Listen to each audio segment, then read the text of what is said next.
Assalamualaikum warahmatullahi wabarakatuh. Perkenalkan, nama saya Salsabila Hana Ramadan dengan NIM 190104637 dari kelas PMI A3. Video ini dibuat guna untuk memenuhi tugas mata kuliah metodologi penelitian yang diampu oleh Bapak Nur Hamid MSc. Di sini saya juga akan memaparkan mengenai pembahasan dan kesimpulan. Yang pertama yaitu mengenai pengertian pembahasan. Pembahasan merupakan uraian mengenai bagaimana analisis setiap perubahan yang dikaitkan satu sama lain untuk menjawab tujuan penelitian dan mengkaitkannya dengan teori yang mendasari penelitian atau dengan hasil penelitian terdahulu. Yang kedua yaitu mengenai upaya pembahasan yang dapat dilakukan dengan pembahasan teori dan pembahasan metodologi. Yang pertama yaitu pembahasan teori.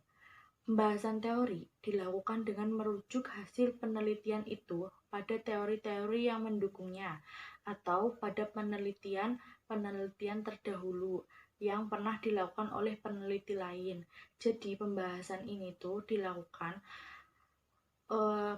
untuk merujuk hasil penelitian itu. Jadi hasil penelitian yang sudah kita cari itu dirujuk pada teori-teori yang dapat mendukung penelitian yang kita cari, atau juga kita bisa dengan merujuk dengan melihat dari penelitian yang pernah dilakukan oleh peneliti lain.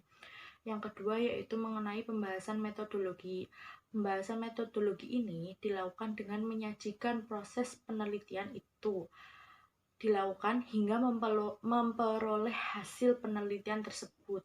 Tetapi dalam hal pembahasan ini lebih menekankan terhadap upaya seorang peneliti dalam menjaga validasi datanya. Selanjutnya yaitu tujuan pembahasan hasil penelitian. Yang pertama yaitu pembahasan untuk menyimpulkan atau meringkas.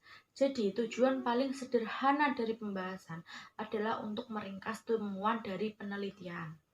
Yang kedua yaitu pembahasan untuk menginterpretasi. Pembahasan ini bertujuan untuk menginterpretasikan hasil penelitian dari setiap variabel dengan hipotesis agar memastikan apakah hipotesis yang telah diajukan itu mendukung atau tidak mendukung hipotesis tersebut. Yang ketiga yaitu mengkaitkan kesesuaian temuan penelitian dengan prediksi teori. Jadi tujuan dari pembahasan ini adalah untuk mengetahui apakah temuan risetnya sudah mendukung atau belum mendukung. Yang keempat yaitu mengaitkan kesesuaian hasil riset dengan hasil-hasil riset sebelumnya. Jadi tujuannya adalah untuk mengetahui bahwa hasil risetnya itu bisa mendukung atau tidak sehingga dapat dibandingkan dengan hasil penelitian dari peneliti sebelumnya. Yang kelima yaitu memastikan hasil penelitian dinilai akurat dan sangat krusial.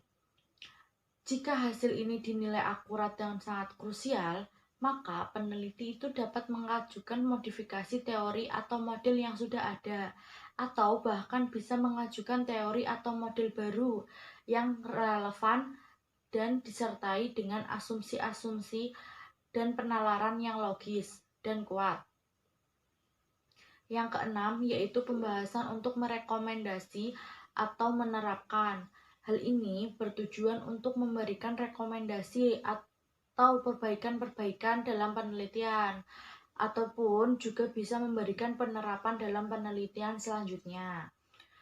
Yang ketujuh yaitu menjelaskan implikasi-implikasi dari hasil penelitian termasuk keterbatasan temuan-temuan penelitian. Jadi di dalam pembahasan ini juga bertujuan agar diberikan kesulitan-kesulitan dalam melakukan penelitian. Yang kedelapan yaitu pembahasan untuk menyarankan. Yang selanjutnya yaitu kita membahas mengenai kesimpulan. Tadi kita sudah membahas mengenai pembahasan. Yang pertama yaitu mengenai pengertian dari kesimpulan.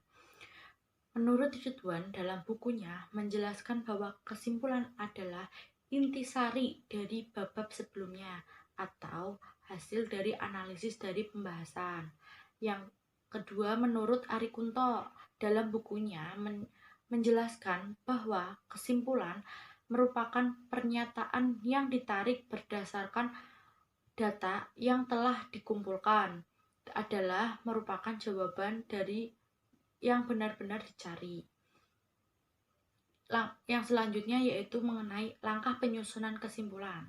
Langkah pertama adalah menguraikan garis besar permasalahan dan kemudian memberi ringkasan tentang segala sesuatu yang telah diuraikan pada bab sebelumnya.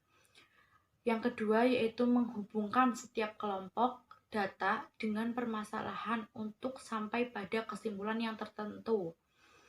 Yang ketiga yaitu menjelaskan mengenai arti dan akibat tertentu dari kesimpulan-kesimpulan itu secara teoretik maupun praktis.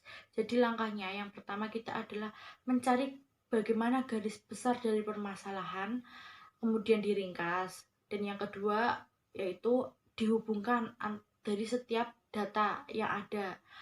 Yang ketiga yaitu menjelaskan mengenai apapun itu yang sudah ada dalam bab sebelumnya. Yang selanjutnya yaitu kesimpulan penelitian itu dapat dibedakan menjadi dua.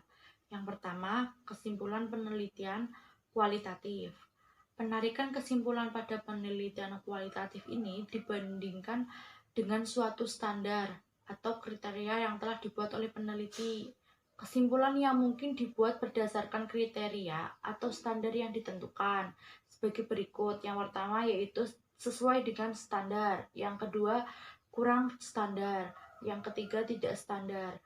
Jadi dalam penarikan kesimpulan ini, pada kesimpulan kualitatif ini itu harus mengikuti standar yang sudah dibuat oleh peneliti.